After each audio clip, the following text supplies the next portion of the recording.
Du contenu pour nourrir votre quotidien. Des conseils et des solutions pratiques. Des experts qui partagent leur vision. Bienvenue dans les balados du RQRA. Bonjour à tous, bienvenue pour ce nouveau numéro des balados du RQRA. On enregistre actuellement la saison 2 et on reçoit un invité qu'on connaît plutôt bien, nous, au sein de l'organisation. C'est Sébastien Buisson, directeur général adjoint des Habitations Bordelot. Bonjour Sébastien et bienvenue. Bonjour, merci de me réinviter. J'ai fait partie de la saison 1. Puis de revenir à la saison 2, on va pouvoir voir l'amélioration de la saison 1 et 2. C'était très bien déjà pour la saison 1. Donc, je pense que la saison 2, ça devrait être encore mieux. Avant de parler de la conférence que tu as fait lors du dernier congrès du RQRA, est-ce qu'on peut revenir un peu sur les habitations bordelot et notamment sur cette culture d'innovation qui s'est développée au cours des dernières années? Oui, il y a environ 5 ans, on a engagé un coach pour l'organisation. On voulait voir de développer l'organisation en hypercroissance. Puis le modèle d'affaires des Habitations Bordelot était seulement basé sur le logement versus résident, ce qui est à peu près la plupart pour les RPA. Oui. Donc, mais Cléo nous a vu voir ça différemment, puis elle dit puis en équipe, on a travaillé. Pourquoi qu'on ne dit pas qu'on serait plus service versus aîné? Donc, on vient ouvrir l'éventail du service qu'on peut donner par les Habitations Bordelot que seulement se dire que c'est seulement des logements. Seulement des logements, oui. Et puis là, on s'est dit par où qu'on passe pour offrir le plus de services possible. Et on avait déjà commencé à travailler avec des startups, travailler avec des technologies à amener aux habitations. Donc, on s'est dit que on allait de l'avant vers les technologies. Donc, on a travaillé avec un Living Lab à l'intérieur de la Naudière pour amener des startups, exemple du Santec à Montréal, à venir par les Habitations Bordelot pour venir pratiquer. Au lieu de pratiquer dans leur laboratoire à l'université, on leur offrait des appartements d'aînés avec la complicité puis avec l'accord aussi des aînés, parce qu'ils signaient un document par rapport à ça, mais on pouvait développer terrain, des technologies qui, moi, me permettait de mieux connaître la technologie avant de l'acheter. Finalement, j'ai dit, ils vont venir la tester chez nous, puis si on l'aime, ça fonctionne bien, là, je pourrais essayer de développer un partenariat commercial avec la personne. Oui. Donc, la culture Habitation Bordelot a changé à ce moment-là. La culture organisationnelle a été axée sur la technologie, sur le bien-être du résident, mais pour offrir le plus grand éventail de services et non pas seulement penser logement. Donc, les habitations, c'est pour ça que vous en entendez parler dans les dernières années. On avait remporté le prix... Le prix Innovation, il y a 2 ans. La première année que ça avait été mis en place. Dernièrement, on a remporté le prix de l'innovateur en chef du Québec, M. Luc Sirois. Félicitations d'ailleurs. Coup de cœur, merci. Donc, il y a une culture, même que ce soit au niveau des résidents, des familles, au niveau des employés et de l'organisation. Maintenant, le cœur est vraiment pour développer des technologies. C'est ce qui vous motive, on va dire, à placer l'innovation au cœur de vos activités, de votre gestion aux Habitations Bordelot, que tout le monde au sein de la résidence, de cet espace, soit ouvert, on va dire, à ces petits changements qui viennent faciliter notre quotidien? Oui, c'est que on se rend compte déjà des bienfaits. Quand on a réussi, je donne un exemple, avec une technologie, on a pu détecter que des résidents faisaient de l'apnée du sommeil. Mais les gens ne l'auraient jamais su. C'est vrai. Puis là, quand on fait des gains comme ça, il y a plein d'histoires que je pourrais te conter, mais le fait qu'on puisse avoir des gains au quotidien, puis qu'on apporte un niveau de sécurité qui est amélioré, puis que les aînés s'impliquent. Eux, ils se lèvent à 6 heures le matin. Après ça, ils préparent leur petit café. Il y en a qui se font des tableaux Excel, qui travaillent avec nos startups, qui les appellent. Qui font des retours par rapport aux technologies. Oui, moi, cette nuit, c'est passé ça. Fait que ça brise l'isolement. J'ai des gens qui ont déjà été sur des CA avant, mettons des aînés, où ils étaient impliqués dans leur milieu de travail. Puis là, ils se ramassent à la retraite, puis ils se disent, qu'est-ce que je pourrais faire pour apporter quelque chose à la société? Oui, ils font du bénévolat, mais je pourrais travailler avec des jeunes qui sont passionnés par leur travail, puis en même temps, mais ils transmettent leur passion à nos résidents. Puis là, il y a un match qui se fait qui est tellement beau à voir. Là. Mais c'est fou parce qu'on pourrait croire qu'il y aurait une certaine réticence de la part des résidents justement à ces changements, ces nouveautés. J'imagine qu'au début, c'était un peu le cas. Oui, ça l'est, puis ça l'est encore. C'est un peu comme dans la société. Il y a des aînés qui sont plus aptes à travailler avec les technologies, puis il y en a qui me disent « Sébastien, ça ne m'intéresse pas. Puis je respecte ça aussi. Oui, bien évidemment. Mais c'est sûr que ceux qui décident d'aller de l'avant avec nous, c'est ceux qu'on les met en lumière puis on travaille avec eux. On ne délaisse pas ceux, par exemple, qui ne veulent pas toucher les technologies. On les invite, exemple, on fait des focus group avec les gens, puis on invite les gens qui sont moins enclins à la technologie, pas pour les convaincre.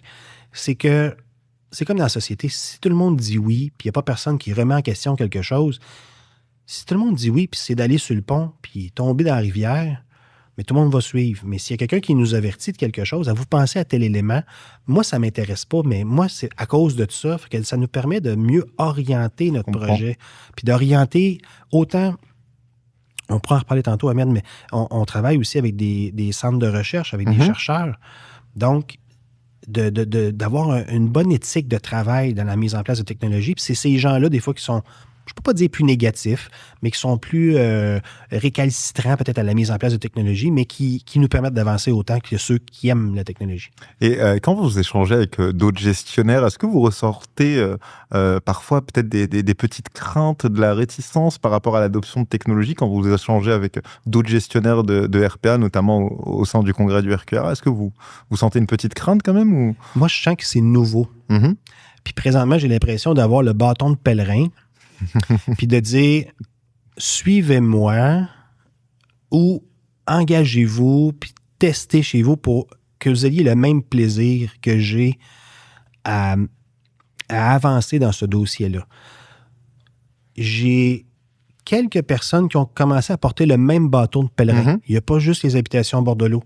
Je vois aller dans le coin de Québec, je vois le groupe Patrimoine avec Nathalie Paré à Humanité.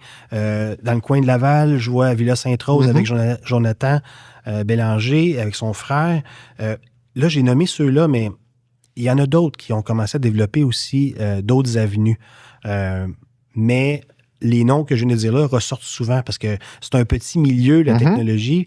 Donc, les personnes qui sont des PME qui développent des technologies font leur chemin de croix, finalement. Puis là, on entend parler à peu près les mêmes résidences. Mais quand que je discute avec des gens qui n'ont pas touché, ils me regardent d'un œil que ça a l'air très intéressant, mais est-ce que j'ai le temps dans mon horaire à mettre ça? Parce que tout gestionnaire à RPA, que ce soit au niveau de la certification, que ce soit au niveau de la PCI, au niveau des infections, que ce soit la location, les employés, l'embauche, c'est déjà des bonnes semaines. Ce qui m'a permis, nous, les habitations, c'est peut-être de déléguer des gens pour s'occuper de ces dossiers-là. On a vraiment décidé d'investir. J'ai un technologue présentement qui s'appelle Jean-Denis Urtubis qui est là, qu'on a créé un centre d'expertise, mais je suis infirmier de formation, Ahmed, fait que je ne suis pas technologue, puis je ne veux plus tomber en amour avec une technologie. C'est très dangereux. Fait que le fait que Jean-Denis puisse me ramener, que j'ai des centres de recherche qui puissent me ramener, bien là, ça permet de mieux expliquer aux gens. Là, présentement, ce que je fais avec les autres RPA, c'est que j'explique c'est quoi, qu'est-ce qu'on fait, c'est quoi les premières étapes pour leur faire aimer. C'est comme pratiquer un sport. Quelqu'un qui me dirait « j'ai jamais joué au tennis », je dirais pas peut-être de s'inscrire dans un tournoi tout de suite. Là. Pratiquer la balle au mur, à frapper une balle de tennis au mur, puis après ça, oui, trouver un collègue pour aller jouer, mais de prendre des cours, c'est la même chose pour la technologie. C'est qu'il y a des étapes à respecter si tu veux aimer le sport. Alors, vous avez utilisé le mot « investir », justement. Vous le savez, on est dans un domaine tout de même à forte connotation privée, au sein des résidences privées pour aînés. Lors de votre conférence, vous avez évoqué l'importance du retour sur investissement, non seulement économique, mais aussi humain. Comment est-ce qu'on parvient à cet équilibre? Il existe aujourd'hui des options de financement pour avoir accès à toutes ces technologies. Au départ, on prenait seulement notre liquidité pour investir en technologie. Puis les gens qui ont des RPA vont comprendre, c'est que des fois, par nos institutions financières, on doit faire évaluer nos résidences, des fois pour un prêt ou pour on a besoin d'aller chercher une marge de crédit ou quelque chose comme ça. Puis à un moment donné, nos évaluations revenaient un peu plus basses parce que on dépensait des montants d'argent que les autres RPA ne dépensaient pas. Ils dépensaient pour les ressources humaines, mais moi, que je leur dise que j'ai investi, exemple, je vais dire un montant, mettons 100 000 $, dans de la technologie, dans du développement technologique, ça venait impacter mon BAIA, qu'on appelle, qui est mes revenus et dépenses, parce que j'avais fait plus de dépenses qu'une autre RPA. Fait que la valeur de la résidence était diminuée. Donc, on s'est dit, pourquoi qu'on ne crée pas la Fondation Famille Bordelot? Oui. Et on va lui donner un accent technologique pour les aînés. Donc, il y a plusieurs choses qu'on a ramené de la technologie, qu'on a fait gérer par une OBNL et qui n'a plus d'impact au niveau de la résidence. Puis là, après ça, on s'est dit, il doit y avoir des programmes de subvention qui aident, parce qu'on a vu éclater les subventions durant le temps de la COVID. C'est vrai. Il y avait des subventions pour tout, à peu près. Presque pour tout et n'importe quoi. C'est ça. Puis là, on s'est dit, il doit en rester de ça encore des subventions. Et là, on a commencé à travailler avec une entreprise qui s'appelle Centium, qui font de la veille pour des subventions. Parce que quand on a remporté le prix de l'innovateur en chef, M. Sirois, il me dit, Sébastien, il y a 286 subventions par année au ministère d'Innovation et de l'économie. J'ai dit 286, M. Sirois, je ne les connais pas. Mais il dit, c'est vrai. Il dit, des fois, il y a des subventions là-dedans qui sont annuelles. Il y en a des fois qui vont durer 2 semaines. Il y en a des fois qui vont sortir pour un tel programme. Ça prend tel type de personnes pour pouvoir postuler. Mais il dit, par année, on a 286. Donc, on est allé chercher les principaux. Puis on a commencé à déposer des demandes de subvention. Puis finalement, ça a réussi. Il y a des crédits d'impôt qu'on peut aller chercher aussi. On pourra peut-être développer tantôt, si tu veux, à mettre là-dessus. Oui, bien sûr. Mais c'est qu'il y a moyen d'aller chercher d'autres sources de financement qui n'est pas attaché à ton organisation, qui va faire d'évaluer ton organisation. Oui, vas-y. Mais il faut s'entourer, par exemple. C'est que si on veut bien réussir le projet, faut qu'il y ait des gens sur leur X et qui connaissent leur domaine. Parce que il n'y a rien, j'allais dire, il n'y a rien de plus vendeur qu'un vendeur. Lui, il connaît son produit, puis il connaît les phrases, puis ça fait plusieurs fois qu'il répète. Il est allé en rodage de son discours depuis plusieurs années, des fois. Fait ils savent comment aller nous chercher. Puis des fois, on peut tomber en amour avec un produit, puis on se dit oui. Mais souvent, c'est des bébelles. C'est pas quelque chose que tu peux connecter à ton organisation. Oui. Puis là, tu l'achètes, puis tu dis, oui, ça, c'est, comme j'ai dit tantôt, c'est la plus belle invention depuis le pain tranché, mais à quelque part, ça va servir que quelques temps dans ton organisation. Donc, c'est pas un investissement sur le long terme, dans le fond. Comme vous avez dit, on tombe en amour avec un produit. Oui. Puis sur un besoin qu'on a tout de suite.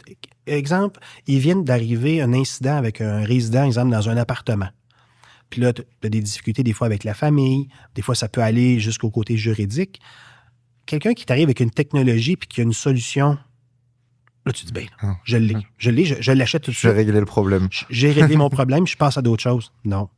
Ça va marcher un temps, mais dans le long terme, si ton équipe n'est pas bien accompagnée, s'il n'y a pas d'amélioration du produit, il va devenir désuet très rapidement. Bien, on le fait avec nos cellulaires. Les cellulaires, aux 2-3 ans, on le change parce qu'il y a quelque chose qui s'est passé. On le fait avec nos télévisions. On le fait avec plein d'appareils technologiques qui sont dans notre vie, mais c'est la même chose pour une technologie qu'on va faire arriver à la résidence. Alors, on a parlé du crédit d'un crédit d'impôt qui est possible d'aller chercher, notamment au niveau des innovations, des technologies, etc. Est-ce qu'on peut détailler un peu plus cet aspect-là? Oui, puis en plus, ça fait quelques temps qu'on travaille en technologie, puis c'est récent pour moi. Bien, ça fait à peu près 1 an et demi qu'on travaille sur ces crédits d'impôt-là. Il y a un crédit en RSCDE et il y a un crédit, le 3CI. D'accord. Nous, on a engagé une firme. Je veux pas faire de promotion de ça, mais on a engagé une firme qui ont rempli l'ensemble de nos documents pour émettre après ça au ministère du Revenu, autant provincial que fédéral. En 2023, on est allé rechercher 96 000 $ en crédit d'impôt, que notre impôt était déjà fait, mais on peut retourner 3 ans en arrière. Mais c'est de l'argent qu'on ne savait pas qu'il dormait là. Et qu'on peut réinvestir. On peut réinvestir. Souvent, ces compagnies-là, ce qu'ils vont vous dire, ça ne coûte rien remplir les documents. Là, ben oui, ça ne coûte rien, mais oui. On va prendre un pourcentage sur le maximum de montant qu'on va aller vous chercher. D'un côté, on est gagnant comme RPA, c'est que la personne va se forcer le plus possible pour aller chercher le plus gros montant qui est dans les règles, qu'on ne sera pas revenir par le ministère ou par une inspection du revenu pour nos livres. Mais c'est des pourcentages, des fois, qui sont quand même assez minimes. On va dire, mettons, un 5 %, mais qui va me chercher un 100 000, bien, c'est quand même 95 000 Et tout le monde plus. y trouve son compte, finalement. Tout le monde, je trouve mon compte. J'ai mon montant. La personne a travaillé sur son montant, elle est allée chercher son pourcentage, mais tout le monde est gagnant. Donc, ces crédits d'impôt-là, là, on est en train de faire 2024, puis là, on prépare 2025, mais on a encore d'autres plus gros montants à aller chercher qu'on ne savait pas qu'ils étaient là. Il y a une autre subvention que je trouve facile à avoir, c'est le Eco-Leader. Eco-Leader, c'est des démarches que vous faites dans votre résidence qui a un côté qui amène environnemental, côté vert. C'est 50 000 $ qu'on peut avoir pour des projets avec les paiements de factures et Évidemment. tout ça, mais ça va pour une demande par compagnie. Puis que des fois, les RPA, ils ont des structures qui ont plusieurs compagnies, mais par année, je peux aller chercher un 50 000 $ par compagnie. C'est un montant qui est très, très facile à avoir. Donc, on ne part pas de zéro. On sait qu'on peut avoir au moins 50 000 avec Eco-Leader. Il y a les crédits d'impôt. Après ça, il y a une autre chose, c'est que nous, on travaille avec des projets canadiens qui s'appellent les projets Envisage. Il y a un fonds de 47 millions au gouvernement pour développer des technologies pour les aînés. Donc, ça prend une PME qui a une technologie. On associe à ça un centre de recherche avec des chercheurs et un laboratoire communautaire qui est la RPA. Puis tous ceux qui ont des RPA, vous devriez être laboratoire communautaire. Vous avez tout en place. Vous avez déjà le personnel, vous avez les résidents, vous avez les appartements, vous avez les équipes cliniques en place. Donc, et ça paye 25 % de ma masse salariale. Mais sur le projet qui est travaillé, je vais ramener ça en perspective, c'est que si une infirmière travaille pendant 10 heures, c'est gros 10 heures, je vais dire, 5 heures par semaine, bien, 25 % de son salaire va être remboursé par le projet Envisage. Donc, présentement, nous, on a 5 projets. Fait que j'ai des infirmières qui travaillent sur un projet, des préposés. On parlait de Jean-Denis, le technologue. Il y a une partie que c'est moi aussi. Fait que dans tous les projets, on peut aller chercher 25 % d'un montant que je payais déjà. Moi, je dois payer 100 % de ma semaine à mes employés, mais je réussis à aller chercher des subventions que 25 % de leur semaine peut être payé par le projet Envisage. Ouais, Donc, pour mettre en place. Donc, c'est des sources de financement. C'est des sources de financement qui sont réinvesties quasi de manière automatique, qui permettent d'améliorer le quotidien du gestionnaire, des employés, mais aussi des résidents. Oui. Là, ce que j'aimerais, puis je vais profiter quand même de ton micro, Ahmed, aussi pour en parler, c'est que avec l'arrivée de Santé Québec, présentement, le silence radio, il est mort. Pour l'instant, c'est silence radio. On travaille beaucoup de projets qui vont améliorer le réseau de la santé. Puis on sent que présentement, oui, ils regardent, ils savent qu'il y a des développements qui se font, mais on n'a pas d'argent qui vient présentement du ministère pour nous aider à développer. Je donnais l'exemple tantôt durant la conférence. La statistique que le CIS de la Naudière nous donne, j'ai de 15 à 18 visites par jour à l'urgence de nos résidents. On a près de 1350 résidents et ils vont à l'urgence. Un coût à l'urgence, c'est 1200 $. Toi puis moi, là, on va à l'urgence demain matin, c'est gratuit avec la carte Soleil. Sauf que ce que ça coûte au gouvernement, c'est 1200 $. Si on prend l'ambulance, il faut que je rajoute un 300 $, puis le triage, un 150 $, 175 $. On est à peu près à 1600 $ pour une visite à l'urgence.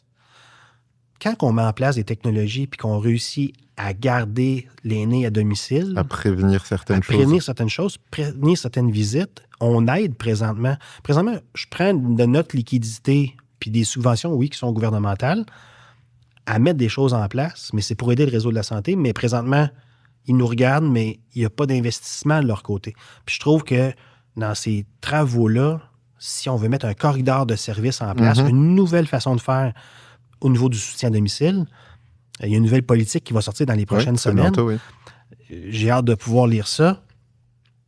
Mais il faut mettre des corridors de services en place. Mais à un moment donné, tu ne peux pas juste avoir de ton côté sans t'impliquer dans notre projet. Parce qu'à un moment donné, dans les communications qu'on a avec eux, si moi je développe une communication puis eux ne veulent pas écouter, bien là, ça va être difficile de pouvoir s'entendre puis de bien travailler pour le bien de l'aîné au bout de la ligne, là, puis de la famille. Ouais, je suis totalement d'accord. En plus, ces solutions, ces initiatives vont profiter à tout le monde, in fine, que ce soit au réseau public ou à des modèles comme les résidences privées pour aînés. On est des... Ah oui, là, tu m'amènes sur quelque chose, là, c'est que... Tantôt, je vous ai parlé de services versus aînés.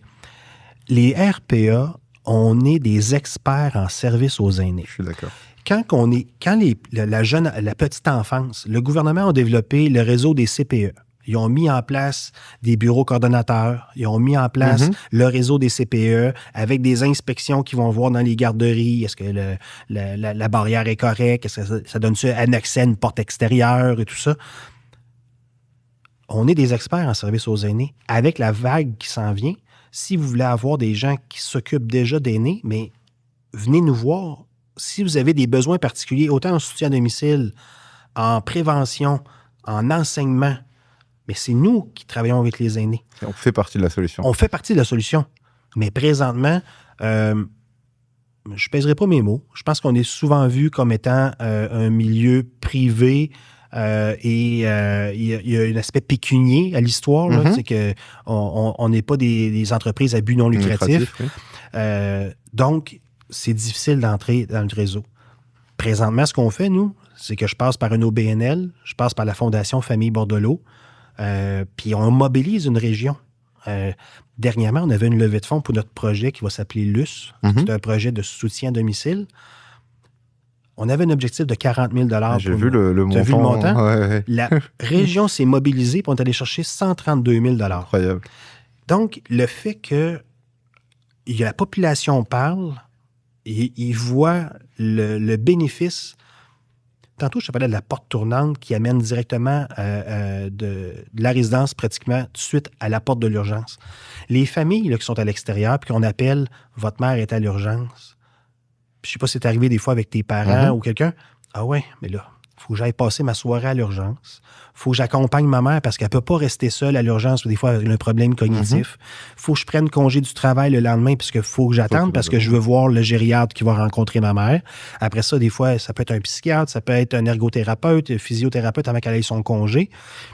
Et là, la personne revient des fois, pas des fois, mais revient en résidence dans son appartement autonome, déboussolé de l'hospitalisation qui est arrivée. Donc, je dois des fois dormir une nuit à l'appartement de ma mère, mais j'ai dû beaucoup m'investir, mais d'avoir un programme qui est mis en place en soutien à domicile, en mettant les RPA de l'avant, on a une partie de la solution avec eux, mais est-ce que je sens qu'on a l'écoute? Pas toujours. Pas tout le temps. Puis je pense que ce soit Hans ou Marc ou Nathalie, que tout le monde entend ça, là, ils vont tous dire oui, c'est vrai. Mais ils frappent aux portes, par exemple. Ils frappent. Puis ça, ils font un excellent travail. Mais je pense qu'il nous reste... faut être deux pour avoir... Là, présentement, on est deux. On a une conversation. C'est un dialogue. Donc, on est deux personnes. Présentement, j'ai l'impression que c'est plus un monologue qu'un dialogue. Bah, justement, on arrive tout doucement au bout de cette entrevue. Sébastien, un dernier message à passer aux gestionnaires de RPA qui vont nous écouter? Faites-vous confiance. Quand que vous allez voir des situations au quotidien que vous avez apporté quelque chose par une décision que vous avez prise qui des fois pouvait être risquée. Parce que là, on a parlé juste des beaux moments puis des belles réalisations. Ça va arriver que vous allez trébucher puis que c'est pas la bonne décision que vous allez avoir prise, exemple, au niveau de la technologie. Vous allez pouvoir vous relever puis d'être accompagné puis de ne pas avoir peur de demander de l'information. Moi, présentement, aux habitations, on a un centre d'expertise, on a un technologue. Je suis prêt à ouvrir mes portes à dire à n'importe qui veut avancer dans un projet, on va vous accompagner. Vous faites partie de la famille de la RQRA, puis nous autres, on va aller vous aider. Ayez pas peur de poser des questions, puis ayez pas peur d'aller de l'avant. On est en retard. Puis vous faites des très beaux voyages à l'extérieur pour aller voir ce qui se passe. Vous voyez l'innovation qui a été faite dans plusieurs pays. On a une population mondialement qui dit qu'au Québec, on va frapper la vague, le tsunami gris qu'on parle dans les années de 2030, puis ça va aller jusqu'en 2050. Parler tout de suite, c'est le temps de le mettre en place. Parce que plus qu'on attend, plus que ça coûte cher. C'est comme dans tout. Là. Et plus qu'on prend du retard aussi. Plus qu'on prend du retard aussi, puis c'est plus difficile après ça de ramer et de revenir. Un grand merci, Sébastien Buisson, d'avoir répondu à notre invitation et à nos questions aujourd'hui. Ce fut un plaisir. Merci pour l'opportunité. Merci Sébastien.